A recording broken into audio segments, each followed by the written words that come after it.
And now, News 4's Weather Extra with meteorologist Ryan Duggar.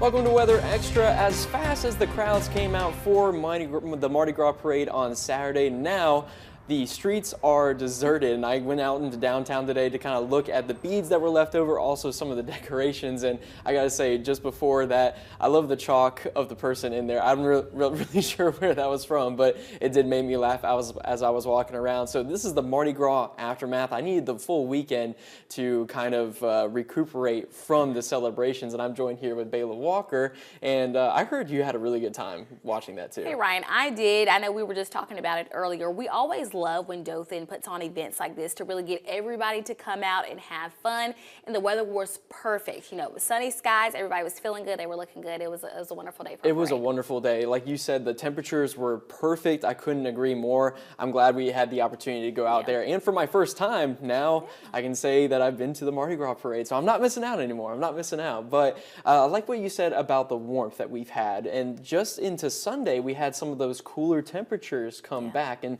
now we're officially into meteorological spring, and it's not unheard of that we can still see some freezing nights and some cold nights in the 30s. And actually, meteorologist Zach Webster has more on that. March marks the beginning of meteorological spring. It also marks the end of when we start to see those cooler temperatures at night a lot more often. Over the last 6 years, Dothan has averaged 5 nights where that temperature has dropped into the 30s or even the 20s throughout the month of March. That temperature drops below freezing about 1 night over the last 60 years throughout the month of March. There have been 3 years over the last 60 years where we've seen 0 nights of those temperatures in the 30s or cooler. That was in 1974, 1997, and 2012. 2025 will not be added to that list. We've already seen a couple of nights where those temperatures have dropped into the upper 30s. We'll also start to see usually our final freeze begin to happen around this time of year. The earliest final freeze that we've seen in Dothan, that happened on January 19th, 1997. The latest final freeze that we've ever seen on record, April 4th in 1987. We've already passed when we normally see our final freeze that averages out to right around February 27th.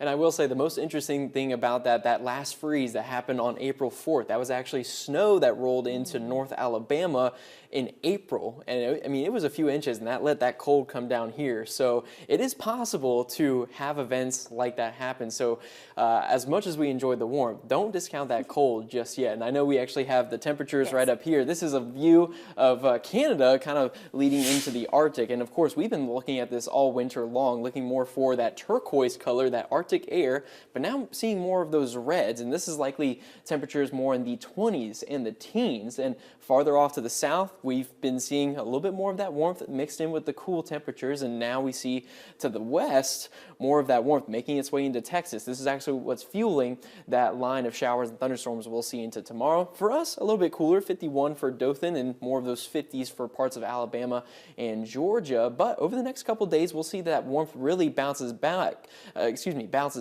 especially ahead of those showers and thunderstorms we'll see late tomorrow. Likely going to be seeing temperatures around the middle to upper 70s for tomorrow afternoon. But as that line passes through, then look out for more of that cold to kind of sneak back into parts of the Mid-South, more of those 30s for Nashville and Memphis, even those 20s and teens for parts of Missouri. For us, we're going to be closer towards those upper 30s, so we can still see more of those chilly nights.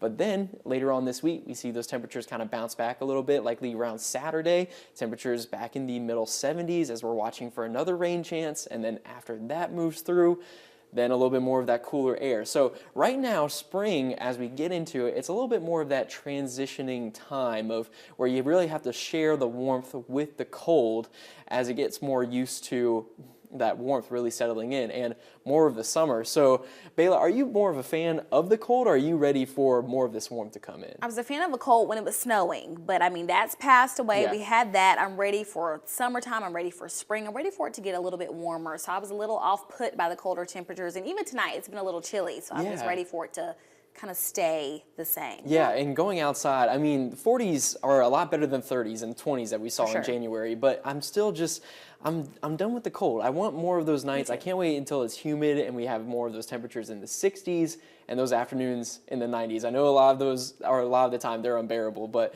hopefully we can get to see more of that. But unfortunately, with the warmth that does come in, that does allow for the energy for showers and thunderstorms, some on the strong side, and we are definitely going to be watching out for that tomorrow. We'll be sure to check in on that severe weather setup after the break.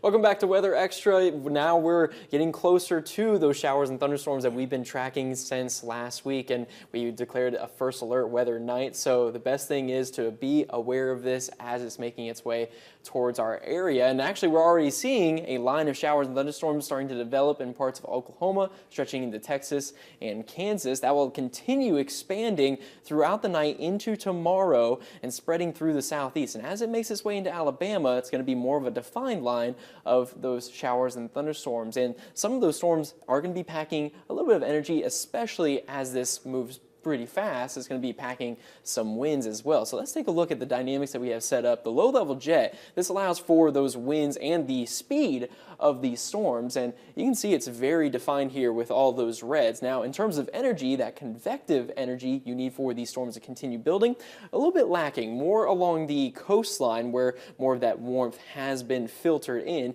Likely need that to take a little bit more time to get more into our area. And then comparing that with our significant tornado parameter, that's on the lower end as well, hugging more of those southern areas. And so likely going to be seeing, again, the chance for isolated brief tornadoes are going to be in place for late Tuesday night into Wednesday morning, but the parameters are not too impressive when it comes to tornado development. But again, the chance is not all the way at zero. And then we compare that with where radar is. This is going to be set up as these storms make their way through.